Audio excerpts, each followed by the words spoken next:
안녕하십니까. 12월 20일 금요일 말씀 묵상 함께 시작하겠습니다.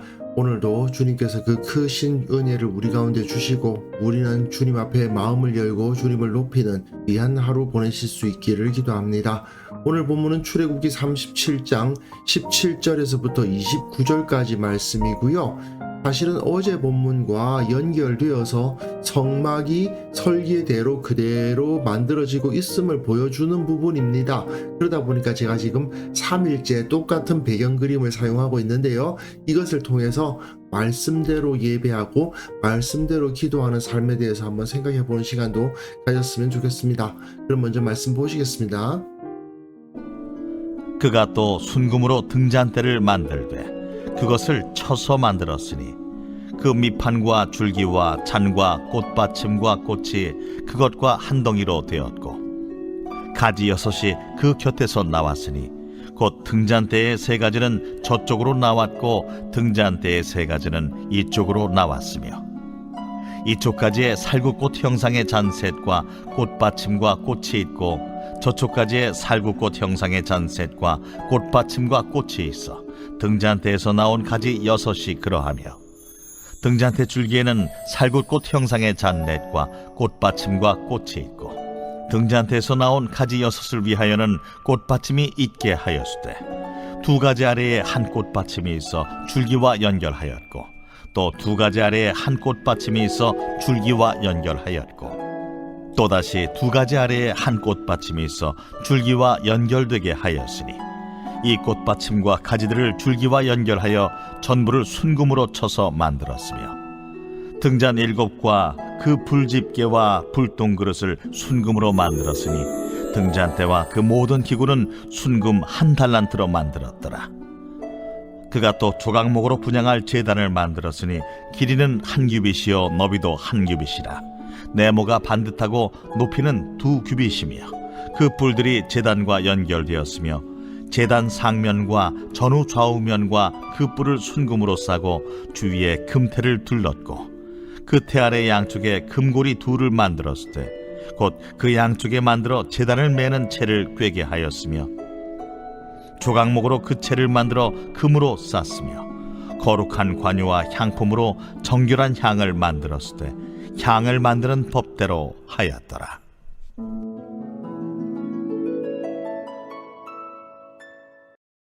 지금 계속해서 시내산에서 보여주신 그 양식대로 브살렐과 오홀리압이 성막의 기구들을 만들어 가는 것을 볼 수 있습니다. 오늘은 등잔대와 금제단, 향단이라고도 부르는 그 2가지를 볼 수 있는데요. 제가 계속해서 같은 이야기를 말씀을 드리게 되는데 17절에서부터 24절까지가 등잔대 이야기인데 25장 31절에서부터 39절에 있는 내용과 그야말로 똑같다고 할 정도입니다. 어제도 제가 말씀드렸습니다만 만들어라 하는 말씀이 만들었다가 될 뿐 차이는 거의 없습니다. 순금으로 등잔대를 만들고 그것이 가지 6을 가지고 있고 그리고 꽃받침이 각각에 놓여져 있고요. 그 전체가 순금 1달란트였다. 그런데 다만 25장에서는 39절 다음에 40절에 너는 삼가 이 산에서 내게 보인 양식대로 할지니라는 말씀이 주어져 있을 뿐 앞의 25장의 내용을 거의 복사하다시피 쓰고 있습니다. 등잔대의 모습을 기억하시라고 다시 한번 그림 한번 제시해 드립니다. 여기 있는 이 꽃받침이 위에 있느냐 아래에 있느냐 가지고 이런저런 이야기를 할 수 있지만 거의 완벽한 수준으로 성경이 말하고 있는 등잔대의 모습을 재현하고 있다고 볼 수 있습니다. 어제 우리가 살펴보았던 증거교회와 진설병상의 제작 이야기에서 마찬가지지만 모든 것이 다 하나님의 명령대로 이루어졌다. 이걸 보여주고 있는 부분입니다. 그리고요. 25절에서부터 28절에서는 분향할 제단, 그러니까 금제단, 향단을 만들죠. 이것이 뜰에 있는 놋제단을 성소 안에 축소시켜 만든 것이라고는 의미를 가지고 있었기 때문에 그 뿔이 있었고요. 그리고 금고리 2개가 만들어져서 금으로 다 싼 제단이었다라는 것을 보여줍니다. 다만 이것은 30장에 있었다는 것이 좀 차이가 있어요. 나머지 기구들은 다 25장에 있었는데 금제단의 경우는 30장에 기록되어 있죠. 요게 좀 차이가 있습니다. 금제단은 앞의 신해산 본문에서는 제사장들의 의복에 대한 설명 다음에 나왔는데 여기서는 기구들을 만드는 것 중에 맨 마지막으로 제시되고 있습니다. 그리고 30장에서는 그 제단을 어떻게 사용할 것인가에 대한 설명이 상당히 길게 나오고 있는데 여기서는 그 사용에 대한 이야기는 없죠. 왜? 만드는 부분만 말하고 있으니까. 금제단은 이것이죠. 마치 놋제단처럼 이렇게 뿔이 4개가 있고 여기다가 무슨 재물을 태우거나 그런 건 아니고 여기에 향만을 태웁니다. 향을 하나의 재물 삼아서 성소 안에서는 이것이 제단의 의미를 가지고 있었다. 그것을 이해를 하시면 좋겠습니다. 그리고 29절이 재미있어요. 거룩한 관유와 향품으로 정결한 향을 만들었으되 향을 만드는 법대로 하였더라. 이게 끝입니다. 왜 이것이 좀 독특하냐 하면요. 30장에는요. 23절부터 22절에 여호와께서 모세에게 말씀하여 이르시되 이걸로 시작해서 관유를 만드는 법과 이 향을 만드는 법을 굉장히 자세하게 설명하고 있습니다. 제가 이렇게 다 읽을 필요까지는 없을 것 같습니다만은 이렇게 길게 관유를 만드는 방법을 설명하고 있고요. 또 34절 이후에는 이 향을 만드는 방법이 설명되어 있습니다. 자, 앞에서 앙장이라든지 휘장이라든지 또는 증거궤, 진설병상, 그리고 오늘 우리가 살펴본 등잔대, 그리고 금제단, 이 모든 것은 만들어라는 명령어가 만들었다가 될 뿐 완전히 그대로 복사하다시피 다시 쓰고 있는데 비해서 관유와 향에 대해서는 그냥 이렇게 만들었다라는 말로 끝나고 있어요. 아니 그럴 거면 앞에 다른 것들도 다 이렇게 간단하게 쓸 것이지 왜 이렇게 앞에서는 복잡하게 써놓고 이 관유와 향에 대해서는 이렇게 한 줄로 요약했느냐? 이게 참 재미있는 부분입니다. 왜 이렇게 기록했는가에 대한 이유를 우리가 알 수가 없지만 이건 어디까지나 소모품이고 지금 이때 한번 만들고 끝나는 게 아니고 계속 만들어야 되잖아요. 나중에 또 만들고 해야 되니까. 그러니까 오히려 이것을 한 번 더 쓰지 않고 요약했을 것이라고 생각이 됩니다. 이 29절은요. 모세가 굳이 이렇게 2번씩 똑같이 복사하듯이 기록해 놓은 것이 나름대로 이유가 있었다라는 것을 보여줍니다. 무언가 이유가 있고 기준이 있으니까 그렇게 썼겠죠. 지금 수천 년이 지나버린 우리가 그 이유를 명확하게 이거야 라고 제시하기는 쉽지 않습니다.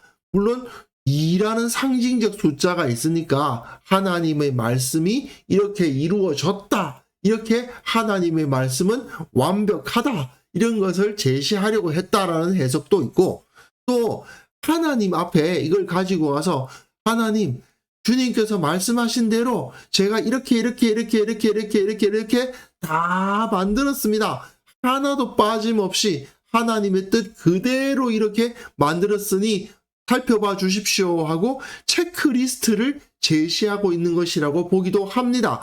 그런데 다 그것은 나름대로 후대 사람들의 해석이기 때문에 이것 하나가 답이다 라고 말하기는 어렵죠. 하지만 어쨌든 이렇게 앞에서 다 써놓은 것을 뒤에서 또 쓰고 있는데 그게 모세가 그냥 쓴 것은 아니다. 나름대로 이유가 있다는 것은 분명하고 모세가 이것을 굉장히 진지하게 기록했다는 것은 우리가 인정할 수밖에 없습니다. 그 이유가 무엇인지는 정확하지 않지만 우리가 후대 사람들이 왜 이렇게 똑같은 걸 2번이나 써놨어 하고 불평할 수는 없다는 거죠. 정확한 이유는 모르지만 분명히 나름대로 굉장히 중요한 이유가 있었기 때문에 이렇게 기록을 한 거다. 이건 분명합니다. 어쨌든 오늘 우리가 살펴본 등잔대라든지 금제단 그리고 관유, 향 이것은 모두 다 우리가 하나님의 진리 앞에 예배하고 기도하는 것을 떠올리게 하는 거죠. 브살렐과 오홀리압을 비롯한 이 성막 제작팀이 철저하게 하나님의 말씀을 따라서 성막을 제작하지 않았습니까? 이거는 우리의 예배와 기도가 철저하게 말씀의 원리를 따라야 한다는 것을 다시 한번 기억하게 합니다. 우리가 진정한 하나님의 은혜 안에서 말씀을 따라서 예배하고 우리의 기도 역시 말씀에서 나타난 하나님의 뜻에 합당한 기도가 될 때 주님께서 큰 역사를 일으켜 주시고 우리를 보호하시고 우리와 함께 하실 것을 확신할 수 있을 것 같습니다. 그래서 이 시간 함께 기도하실 때에는요, 우리가 말씀대로 기도하고 말씀대로 예배하고 또 그 말씀 안에서 주님을 만나고 주님께 인정받는 신앙인이 되게 하여 주옵소서. 우리 교회의 모든 모임들, 예배든 소그룹이든 모임이든 회의든 그 모든 것이 다 하나님의 말씀을 따라서 말씀의 원리 안에서 세워져 가게 하옵소서. 함께 기도하는 시간 가졌으면 합니다.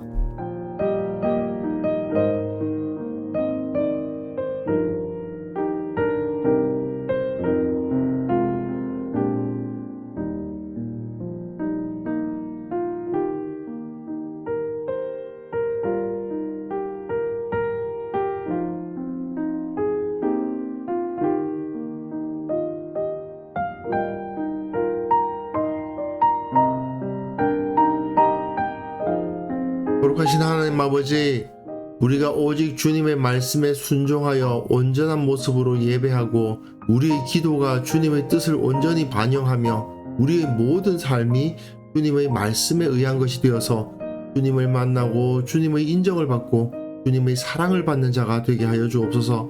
우리 교회 모든 모임들, 예배와 소그룹과 만남과 교제와 회의와 기타 모든 것이 다 하나님의 말씀을 따라 세워져 나갈 수 있도록 은혜를 베풀어 주시기를 원하옵고 그것을 통해서 하나님을 만나고 변화되고 능력을 얻는 시간이 되게 하여 주옵소서. 주님, 연이어서 계속해서 기도합니다. 이 나라를 불쌍히 여겨 주옵소서. 이 민족을 불쌍히 여겨 주옵소서. 이 나라를 이끌어가는 자들이 참으로 주님 앞에서 바른 마음을 갖게 하여 주옵소서. 주님의 뜻에 합당한 선택을 하게 하시고 무엇보다도 주님의 진리가 이 땅 가운데 온전히 세워지는 계기가 될 수 있도록 은혜를 허락하여 주시기를 원하옵고 바랍니다. 오늘 하루 주님께서 우리와 함께 하시고 나를 지켜주신다는 사실 기억하게 하시고 말씀으로 시작하였사오니 말씀 안에 거하다가 말씀을 묵상하고 그 말씀에 의지하여 하루를 끝내는 우리 모두가 되게 하여 주시고 그 가운데 진정한 평안과 안식과 기쁨만이 충만하게 하여 주옵소서. 감사드렸고 예수님의 이름으로 기도합니다. 아멘.